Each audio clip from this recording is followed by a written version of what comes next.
कि किसी भी सरकार से हुई है उसके ऊपर नहीं होती।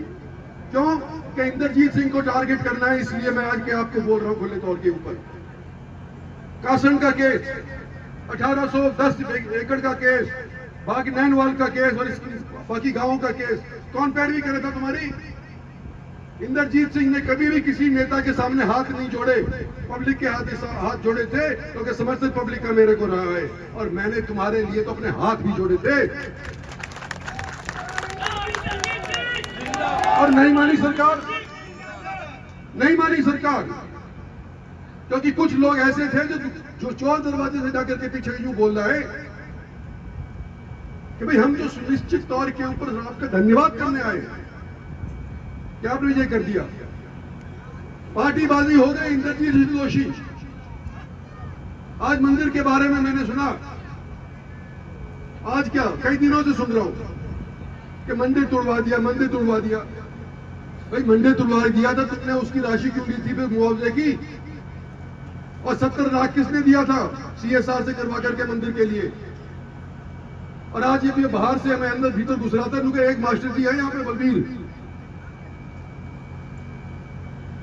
उसके कहने पे तू गांव चलाता है, हम उसके साथ नहीं, मत रहो। लेकिन अगर मेरे साथ हो तो पूरा बक्सा बोलेगा, बलबीर नहीं बोलेगा। और मैं तुम्हारे लिए इतना प्रयत्नशील हूं, और मेरे को इस बात की सुननी पड़े, कोई और तुम्हारा हिमायती है जो अपनी आवाज बुलंद भी करता है, सबकी पिंडलियां कांप जाती है सरकार के सामने। आज मैं बोलता हूं खुला होकर स्टेज के ऊपर, कोई और है किसी पार्टी में? सारी चमची मारते सारी सरकार। और मैं कह रहा हूं तुम्हारे को आज के दिन भी कि मैं ये इलेक्शन जीतूंगा, तुम्हारा हिमायती था, तुम्हारा हिमायती रहूंगा, और यहां ना भी आता तो भी जीतता।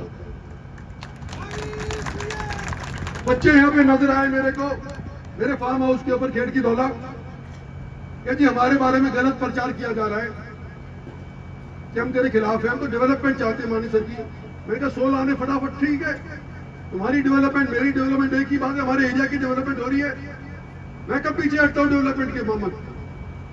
लेकिन कई बार सरकार के सामने हमारी चलती है, कई बार सरकार के सामने नहीं भी चलती।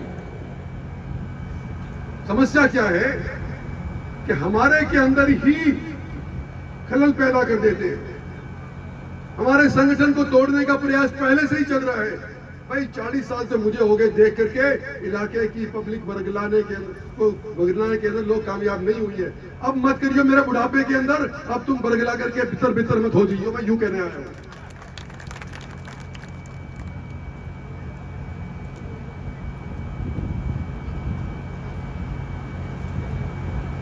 IMT फ्लाईओवर डिमांड थी,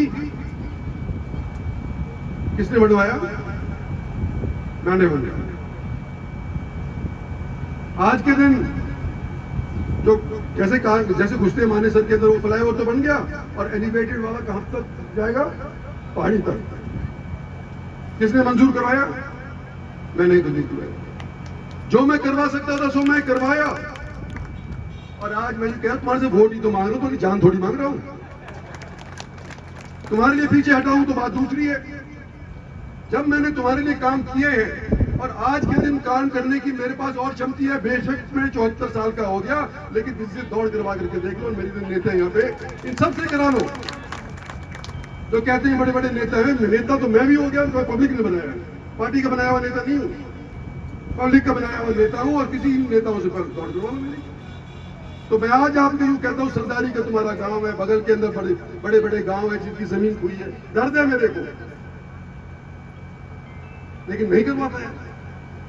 अगर मैंने अपनी पैरवी में कमजोरी करी हो तो मैं तुम्हारा दोषी, और अगर तुम सारे के सारे मुझे वोट दे दो फिर भी हार जाओ तो तुम्हारा दोष है क्या?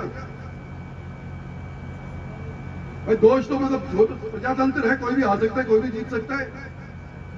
मैंने अपनी तरफ से अपनी पार बसाने के लिए पूरी कोशिश करी, पार बसी ना बसी वो बात दूसरी है। और आज 3 दिन रह गए इलेक्शन के, और लोग यूं कहेंगे जी 50% 60% से अव्वल वोट नहीं होगी। कल मैं मेवात के अंदर था, पता नहीं अखबार वाले तो लिखते नहीं, और लिखते भी तो यूं लिखते हैं कि भाई इसकी तो ऐसी तैसी वो फेर देगा मेवात का एरिया। और मैं कल देखा तो कोई जलसा, एक एक गांव के अंदर जितनी आप लोगों की यहाँ भीड़ बैठी ना, चौकनी चौकनी भीड़ तो एक गांव के अंदर होती, और यहाँ 4 गांव के लोग हैं। क्यों? क्योंकि मैं जायज बात कहने से नहीं हिचकिचाता, और अब बुढ़ापे के अंदर मैं क्या तब्दील होऊंगा? जैसा भीतर हूं वैसा बाहर हूं, और आपका हिमायत हूं। मुझे भाई एक एक वोट आपकी चाहिए, और मुझे यहाँ पर पगड़ी पहना करके मत सम्मानित करो, मेरे बक्से के अंदर वोट ठोक करके भर दो, यही चाहता हूं। और जो साथी दूसरे गांव के आए जहां मैं नहीं पहुंच पाऊंगा, भाई उनसे भी तो मेरा अनुरोध है, माननीय सर वालों के अकेले से नहीं है। कभी तुम्हारे गांव के अंदर भी तो मैं अपनी तरफ से प्रयास करता आया हूं। आज जो सूची नहीं लाया ये तो यहाँ पढ़ देते। जितना टाइम ये लगाया है कि अभी सम्मानित करने के अंदर, अगर 4 गांव की पहले बताया तो ये यहाँ पे आएंगे, सब गांव की सूची पढ़ देता कि इतना इतना काम इस गांव के अंदर इस जगह के ऊपर हुआ है कंप्यूटर में दर्ज है।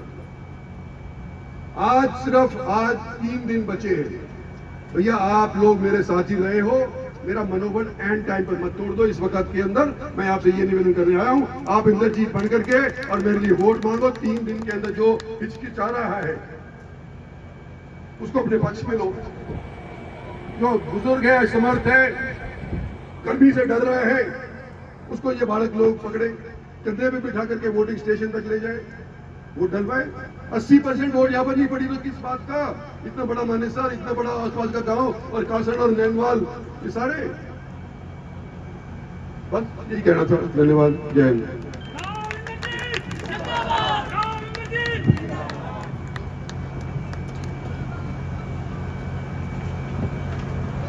हेलो,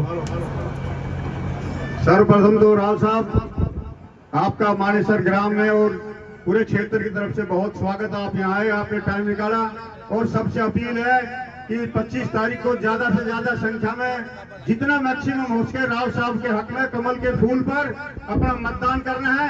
चूक नहीं कर जाना है, ये गोल्डन अपॉर्चुनिटी है। आपके क्षेत्र में राव साहब ने बहुत काम कराए हैं, वो उन्होंने बताया भी है।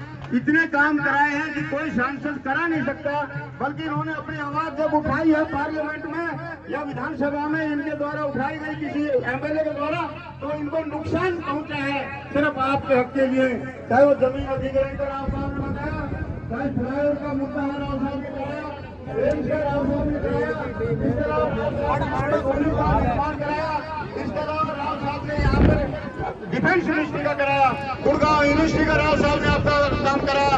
इन सब बातों को ध्यान रखते हुए मैं समझता हूँ आप ज्यादा राव साहब का जो है